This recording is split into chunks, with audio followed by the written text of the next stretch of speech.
be flipping back until some time from now. We'll just be learning to cut. But I will have the second method and being able to make sure you cut palm to palm.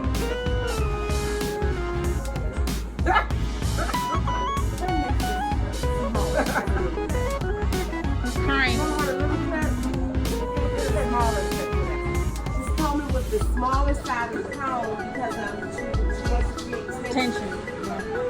You're going to be cutting, my darling, palm. So when you get ready to do palm to palm, I want you to just hold it there. I also teach body positions. What? So what she's getting ready to do is she's getting ready to do, what she's getting ready to do, Michelle? Lunge. All right, so she's going to do her lunge, which is going to make it more comfortable for her to see her angle. Palm to palm, you see how both of her palms are coming together. Now she's going to begin to move. The only thing that is moving on that shear really is that bottom blade. That top is stationary. So again, and it does hurt in the beginning. Client, you need not your input.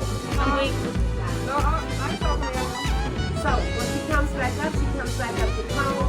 As soon as she's able to see that she's cutting. And don't forget, guys, next week we will be doing all the body positions and the orientation.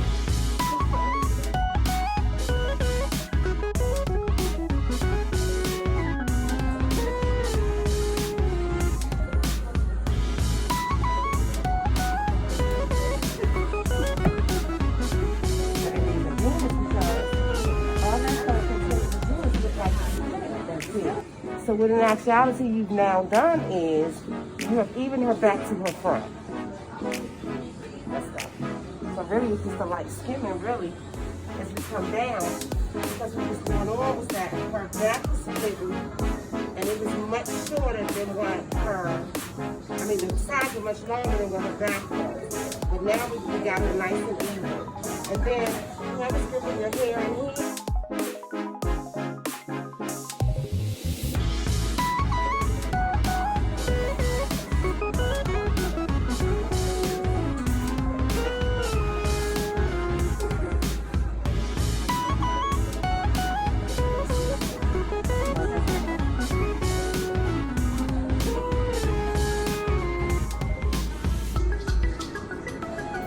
and it's 8:50 and we're going to wrap this up. So what she's doing is she's going in and just checking the head and trim off. I'm weak. Alright, so we're going to break down, guys. It's been a great night.